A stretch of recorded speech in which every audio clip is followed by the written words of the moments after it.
Tinawag na walang alam ni Presidential Spokesperson Claire Castro ang mga sinabi ni Vice President Sara Duterte na hindi tourist spot ang San Juanico Bridge na may 2.6 km na haba, ang pinakamahabang tulay sa buong Pilipinas na ginawa pa noong taong 1973, 52 years na ang nakakaraan. Sa kabila nito ay tila naman mas promote ni Duterte ang tulay ng China. Mas mahaba daw at siyang tunay na tourist spot, hindi ang San Juanico Bridge. Dito nga muli ay lumalabas sa mas pro-China si Duterte kesa mahalin ang sariling atin. Ayon naman sa mga netizens na tila nililihis lang ni VP Sara ang mga usapin para di mapag-usapan ng impeachment trial. Ito nga ay naghain upang ito ay ma-dismiss. Panoorin natin ang buong detalye. Vice President Duterte questioned our national debt. Ang sabi niya po, bakit 16 trillion pesos ang utang pero walang nakikita. Dapat kapag may inutang, may nakikita. VP also expressed frustration po over the San Juanico Bridge being promoted as a tourist spot. Hindi daw po ito dapat tourist spot. How does Malacanang respond to this? Thank you po. May kasabihan nga tayo, ang hindi marunong tumingin sa pinanggalingan, hindi talaga malalaman ang katotohanan.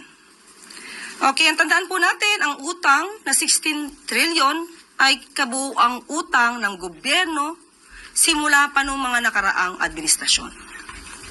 At tatandaan din po natin ng ang administrasyon ni dating Pangulong Duterte, ang naitalang may pinakamataas na naging utang na umabot ng 12.79 trillion as of June 2022. At solong utang po ng Administrasyong Duterte ay umaabot po sa 6.84 trillion as of June 2022 at nagkaroon ng increase ng 115.1% sa pagkakautang. Sa ngayon po, pinipilit ng gobyerno ng ating pamahalaan na maiwasan po na makapag-utang at ninanais din po ng Pangulo at hinihiling na palakasin pa po natin ang ating ekonomiya at of course, ang pagbabayad ng tamang buwis para po maiwasan na natin ang pag-utang ng malaki at although ang gusto ng Pangulo talagang paangatin po ang ekonomiya at tugunan ang lahat ng pangangailangan ng ating taong bayan. Sa totoo lang po, may mga krisis na nangyayari, hindi po maiiwasan ang kailanganin ng pondo. Ang sabi po ni dating Vice Presidente, hindi daw po niya nakikita. Sa kanyang talumpati sa Australia, binanggit niya po na mayroong balita patungkol sa magagandang nangyayari sa ekonomiya. Pero sabi niya, yun ay sa papel lang.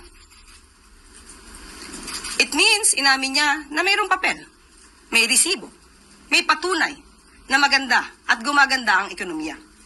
Hindi ito chismis. Hindi ito paninira lamang dahil may papel siyang inamin. Hindi ba niya po nakikita ang dulot na naibibigay, tulong ng Buka Centers, ang paglaki ng PhilHealth coverage, ang murang bigas, ang 3+1 promo ng LRT, MRT, ang fuel subsidies na ibibigay, at marami pang iba. Nakakalungkot po. Mahirap po talaga. Mahirap turuan ang walang alam at walang balak umalam. Mahirap din buksan ang mata ng bulag at nagbubulag-bulagan. Thank you, Clay. Sa susunod po ay si Miss Ivy Reyes ng Bilyonaryo. Good afternoon, Yusek. Still on Vice President. In that same speech, she said she regrets teaming up with President Marcos in 2022. That's one. Two, she doesn't think the president will give anything substantial in his SONA. And last, while she has no ill feelings for the president, she has a problem with his performance, pointing out the lack of direction of the admin. Yun lang po. Thank you. Yun nga po, ulit-ulit ang kanyang issue. Wala na po yatang bago.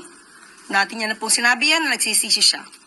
Pero talaga po sigurong ganyan na mangyayari dahil ang Pangulo po, ang nais na mga makakasama niya sa kanyang administrasyon ay nagtatrabaho. Nagtatrabaho at mabilis umaksyon. So kung wala po nakikita ang Vice Presidente na maaaring gawin ng Pangulo, Ganyan po talaga ang mangyayari kapag ka po hindi binubukas ang isipan at ang mata at ang puso para sa taong bayan. So, kung hindi po talaga siya makikinig at hindi niya po titignan ang mga records na nangyayari sa gobyerno, wala po talaga siyang malalaman. Magandang hapon, Yusek. Yusek, going back on VP Sara's statement, on the part of the President, meron ba siyang regrets also na nakipag-team up siya with the VP? Wala po ako nadidinig sa Pangulo na siya po ay nanghinayang. Kung siya man po ay nakipag-team up sa Vice Presidente. Sa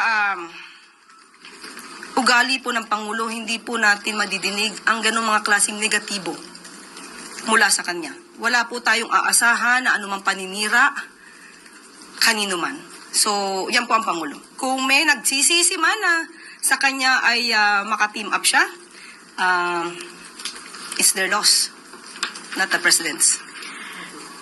Ma'am, last na lang. Kasi tinawag ni VP na budol yung ginawa daw ni PBBM. Your thoughts on that? Budol? Talaga?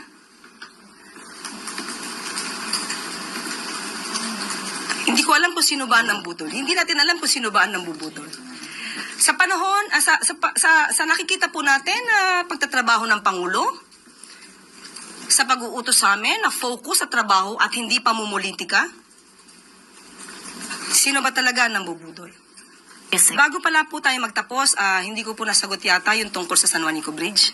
Okay. Dalawa kasi napagsabay. Okay. Sabi nga natin, nakakaalarma